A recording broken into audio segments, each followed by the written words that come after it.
Guys welcome back. My self S के अग्रवाल। और सभी स्टूडेंट्स कैसे हो, उम्मीद करता हूँ सभी स्टूडेंट अच्छे होंगे।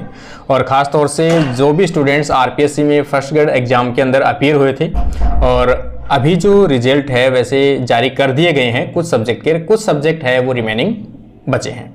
ठीक है, तो आज अपन बात करने वाले हैं, जैसे कि आपने आरपीएससी की ऑफिशियल वेबसाइट के ऊपर देखा होगा तो आरपीएससी ने इनकी जो काउंसलिंग स्टार्ट होने वाली है, या फिर अपन जनरल भाषा में कहें तो आपके डॉक्यूमेंट वेरिफिकेशन जो हैं वे स्टार्ट होने वाले हैं, उनकी रिगार्डिंग एक नोटिफिकेशन जारी किया गया है।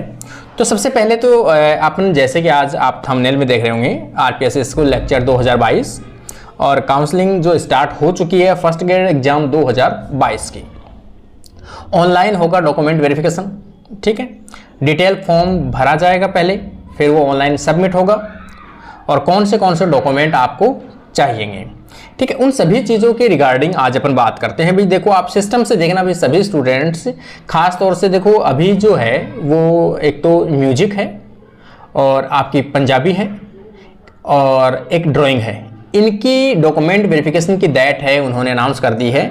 अगली डेट जो हो सकती है बायोलॉजी की डेट अगली वाली आने वाली हो। तो सभी स्टूडेंट्स किसी भी स्ट्रीम से हो, प्रोसेस सबकी सेम रहेगी, सेम डॉक्यूमेंट वेरिफिकेशन होगा, ऑनलाइन डॉक्यूमेंट वेरिफिकेशन होगा। तो सभी चीज़ें हैं वो अपने को समझनी है। यहाँ पर सबसे पहले अपन चलते हैं आरपीएससी की ऑफिशियल वेबसाइट के ऊपर। देखो, सबसे पहले आरपीएससी की ऑफिशियल वेबसाइट को अगर अपन देखें यहाँ पर, तो इस प्रकार से ऑफिशियल वेबसाइट के ऊपर यहाँ पर अपन देखते हैं प्रेस नोट। ये देखो, press note regarding filling online detailed cum security form and uploading document for school lecturer school education exam 2022 drawing music and Punjabi. नीचे दिया गया है इसी का देखो, instruction for filling online detail cum security form and uploading document for school lecturer education drawing music and Punjabi. इनके document verification कैसे uploading करने हैं। दूसरी चीज़, self undertaking including photo for widow, मतलब खास तौर से जो भी कैंडिडेट खास तौर से विडो और डिवोर्स कैंडिडेट हैं उनके लिए एक इन्होंने अलग से नोटिफिकेशन डाला है for school lecture exam 2022 drawing music Punjabi. आपके अगर ड्राइंग खास तौर से अपन का बात करें विडो और डाइवोर्स की कैटेगरी के अंदर आप अगर इंक्लूडेड हैं, आप लोगों ने अप्लाई किया है, तो उसके लिए आपको ये फॉर्म अलग से आपको निकाल कर कुछ इस प्रकार का जो ये फॉर्म है वो आपको देखना है। ये फॉर्म जो है वो कुछ इस प्रकार से आपको दिखेगा। ठीक है, तो जो वीडियो वाले हैं वो खास तौर से यहाँ पर अपनी जो फ़ोटो है अंडरटेकिंग कि मैंने जो इन्फॉर्मेशन दी है वो सही है, ये सभी चीज़ें आपको रोल नंबर, वर्ग, निवासी, ये सभी चीज़ें इसमें डालकर आपके ये सब चीज़ें वापस डालनी है। हस्ताक्षर घोषणाकर्ता कैंडिडेट, मतलब नाम, रोल नंबर, मोबाइल नंबर सभी आपको डालने हैं। आगे अपन देखें, एक इन्होंने जो है ये प्रेस नोट जारी किया गया है। देखो, ये प्रेस नोट जारी किया गया है, इसमें अपन देखें राजस्थान लोक सेवा आयोग अजमेर। ठीक है, यहाँ पर देखो 26 मई को जो है नोटिफिकेशन जारी किया गया था। प्राध्यापक स्कूल शिक्षा प्रतियोगी परीक्षा 2022 विषय, कौन से विषय के अंदर?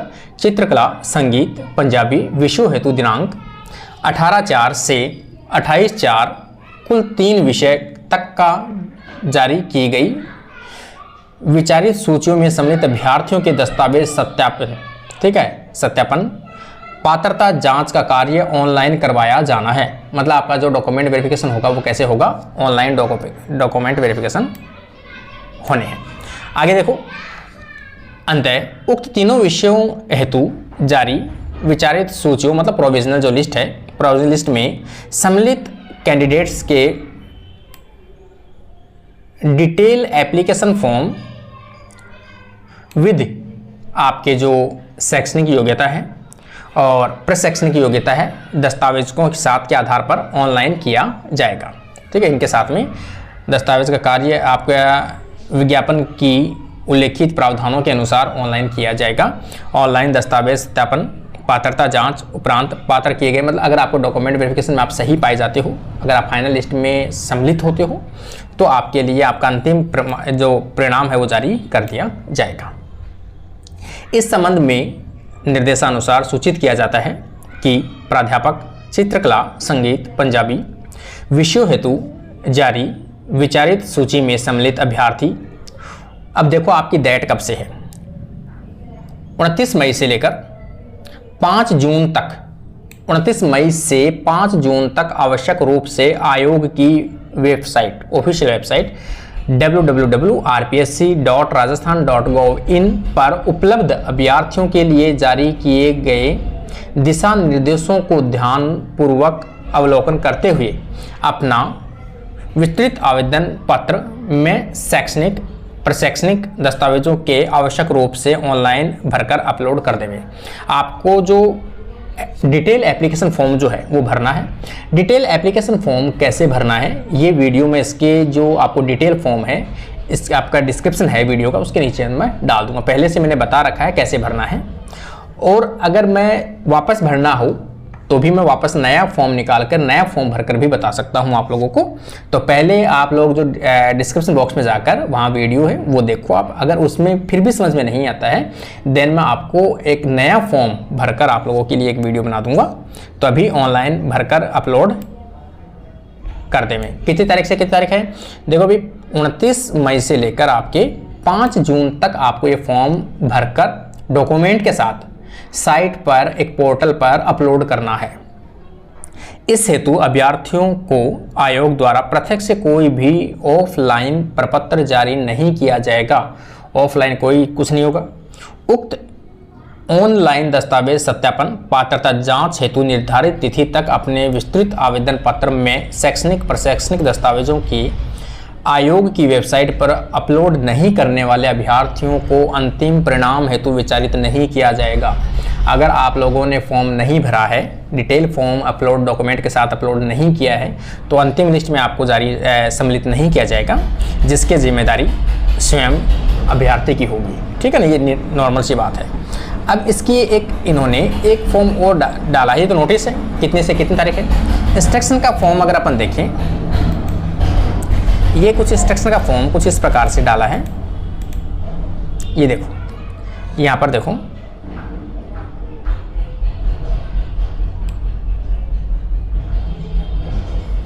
ये देखो, राजस्थान लोक सेवा आयोग अजमेर प्राध्यापक स्कूल परीक्षा या शिक्षा प्रतियोगी परीक्षा 2022 पात्रता जांच हेतु ऑनलाइन दस्तावेज सत्यापन प्रक्रिया में भाग लेने वाले अभ्यर्थियों हेतु जारी आवश्यक दिशा निर्देश।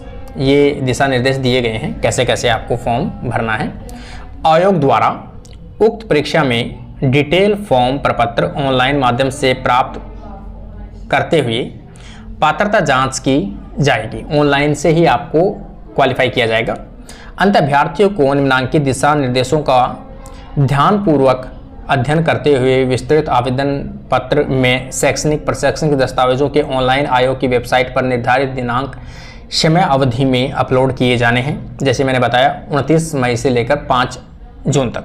निर्धारित दिनांक एवं समय अवधि में अपलोड नहीं किए जाने पर अभ्यर्थी की स्थिति में अभ्यर्थियों को मुख्य परिणाम हेतु विचारित नहीं किया जाएगा, जो पहले अपन कर चुके हैं ये बातें, जिसकी समस्त जिम्मेदारी स्वयं विद्यार्थी की होगी। ठीक है ना, अभ्यर्थी की होगी।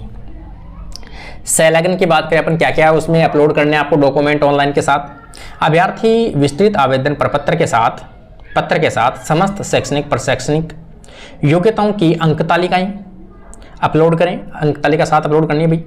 स्नातक के तीनों वर्षों बीएससी बीए की जो तीनों वर्षों की है, first year second year third year की मार्कशीट, और एमएससी एमए के दोनों वर्षों की अंक तालिकाएं भी अवश्य रूप से अपलोड करें। इसके अतिरिक्त आपके जाति प्रमाण पत्र, ईडब्ल्यूएस प्रमाण पत्र, मूल निवास प्रमाण पत्र, जहां लागू हो वहां विवाह पंजीयन प्रमाण पत्र। अगर आपने मैरिड वहां स्टेटस दिखा रखा है तो आप मैरिड स्टेटस, वो आपका जो मैरिड सर्टिफिकेट है वो डालें। विवाह विच्छेदन, ठीक है, अगर आपकी ऐसी कोई कंडीशन सर्टिफिकेट आपके पास है, विधवा वाला होने पर पति का मृत्यु प्रमाण पत्र के मूल दस्तावेज अपलोड करें। यदि अभ्यर्थी सेवारत है, अगर आप पहले से गवर्नमेंट सर्वेंट हो तो आपके लिए एक तो होना चाहिए आपकी कि मैं इस ऑफिस में वर्क कर रहा हूँ, आपके ऑफिस से वेरीफाइड होना चाहिए स्टाम्प पे ऊपर। तो यहाँ पर दिया गया है सेवारत होने का प्रमाण पत्र, जो आपके ऑफिस से आपका इंचार्ज, आपका जो हेड है वो बना देंगे। और एनओसी भी अपलोड करें। एनओसी आप लोगों ने पहले से अप्लाई कर रखा होगा तो एनओसी आपकी आ गई होगी, ठीक है। थर्ड पॉइंट अपन देखें, अभ्यर्थी द्वारा, अब आपके बीएससी के अलावा अभ्यर्थी के द्वारा सेकेंडरी, सीनियर सेकेंडरी, स्नातक के तीनों वर्ष, स्नातक और मतलब एमए, एमएससी, बीएड की सभी अंक तालिकाएं, मतलब 10वीं से लेकर एमए, एमएससी, बीएड तक, और प्रमाण पत्र, डिग्री आवश्यक रूप से अपलोड किए जाने, मतलब बीएससी की डिग्री होनी चाहिए और आपकी एमएससी की डिग्री भी होनी चाहिए, ठीक है। आगे अपन देखें, जाति प्रमाण पत्र, एससी, एसटी, ओबीसी और एमबीसी श्रेणी के अभ्यर्थियों के राजस्थान सरकार के निर्धारित प्रपत्र पर पिता के नाम के आधार पर जारी प्रमाण पत्र मान्य होंगे, ठीक है। महिला अभ्यर्थी भी पिता के नाम से जारी प्रमाण पत्र ही आयोग को प्रस्तुत करें। कोई भी यदि लड़की कैंडिडेट है वो भी अपने पिता के नाम के साथ आपकी कैटेगरी सर्टिफिकेट बनना चाहिए। विज्ञापन में उल्लेखानुसार क्रमिक विभाग के परिपत्र दिनांक 20/1/2022 के अनुसार अनुसूचित जाति, अनुसूचित जनजाति, अन्य पिछड़ा वर्ग, अति पिछड़ा वर्ग एवं आर्थिक रूप से कमजोर अभ्यर्थी वर्ग के अभ्यर्थियों को आरक्षण का लाभ लेने हेतु जाति प्रमाण पत्र ऑनलाइन आवेदन की अंतिम तिथि तक जारी किया हुआ या प्रस्तुत अपलोड करना होगा, ठीक है ना, कि बन चुका हो पहले से। आर्थिक कमजोर ईडब्ल्यूएस के अभ्यर्थी राजस्थान सरकार के द्वारा नियमानुसार निर्धारित प्रपत्र में सक्षम स्तर से जारी प्रमाण पत्र प्रस्तुत करें। महिला अभ्यर्थी भी पिता के नाम से जारी प्रपत्र ही आयोग को प्रस्तुत करें, ठीक है। लड़की विधवा श्रेणी की, उक्त श्रेणी के अभ्यर्थी साक्ष्य रूप में पति की मृत्यु प्रमाण पत्र के साथ विवाह पंजीयन प्रमाण पत्र, पति पत्नी की कोई संयुक्त आईडी, राशन कार्ड, आधार कार्ड, वोटर आईडी अथवा अन्य प्रमाणिक दस्तावेज अपलोड करें कि हम साथ थे, जिसमें पति पत्नी होने का उल्लेख हो, मतलब प्रमाण साथ हो। इस श्रेणी की अभ्यर्थियां द्वारा पुनर्विवाह किए जाने या नहीं किए जाने के संबंध में फोटो युक्त स्व हस्ताक्षरित घोषणा प्रपत्र अपलोड कर, जो अभी मैंने बताया आपको वो वाला प्रमाण पत्र।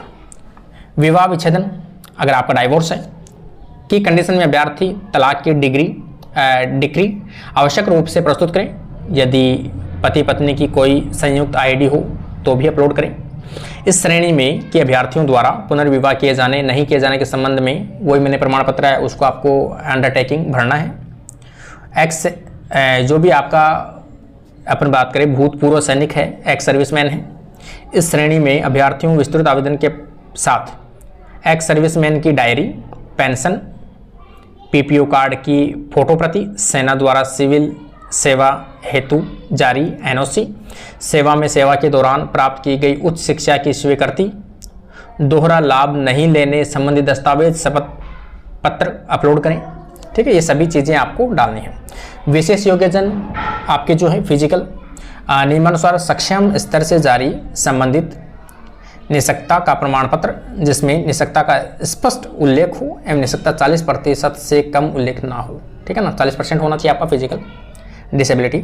साथ ही विज्ञापन अनुसार निष्क्ता की उप श्रेणियों का भी विशेष रूप से उल्लेख करें। अगर आप में कौन सी कैटेगरी के अंदर आप हो उसका सब कैटेगरी में भी डालें, ठीक है। सभी डालना है।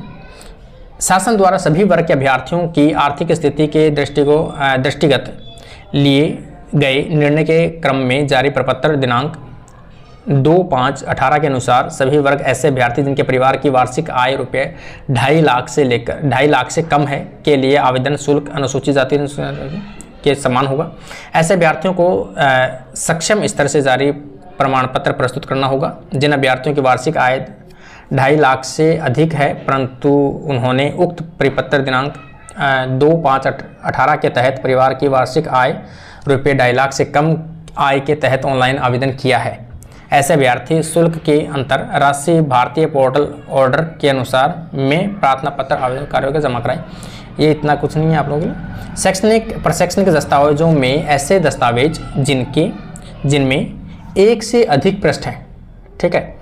उक्त समस्त दस्तावेजों को ऑनलाइन अपलोड करते समय एक ही समग्र कंबाइंड मल्टीपल डॉक्यूमेंट में सिंगल पीडीएफ फाइल बनाकर अपलोड करना सुनिश्चित करें। अगर कोई भी डॉक्यूमेंट आपके दोनों साइड में है, कुछ पोर्शन आधा एक साइड में है, आधा वाला पीछे वाले पोर्शन है, तो उसके दोनों साइड की स्कैन करके आपको उसको पीडीएफ फॉर्मेट में डाल देना भाई,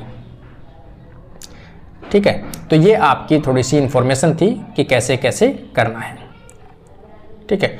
इससे रिलेटेड आगे कोई भी इंफॉर्मेशन होगी, डिटेल फॉर्म मैंने बता रखा है, आप लोग देख लेना जाके डिस्क्रिप्शन बॉक्स के अंदर। और इससे रिलेटेड और भी कोई भी इंफॉर्मेशन अगर आएगी तो अपन उसकी बात कर लेंगे। यहाँ पर जो मेन चीज़ें हैं, अपने सभी चीज़ें हैं वो डिस्कस कर लिए हैं। और कोई और भी अगर न्यूज़ आएगी, कैसे आपको क्या क्या अपलोड करने हैं, कैसे अपलोड करने हैं, उनसे संबंधित कोई डिटेल आएगी तो भी अपन वो आगे बातें कर लेंगे, ठीक है। तो यहाँ पर देखो अभी तक तो कोई अपडेट है नहीं, जो पुरानी अपडेट है वही चल रही है, ठीक है।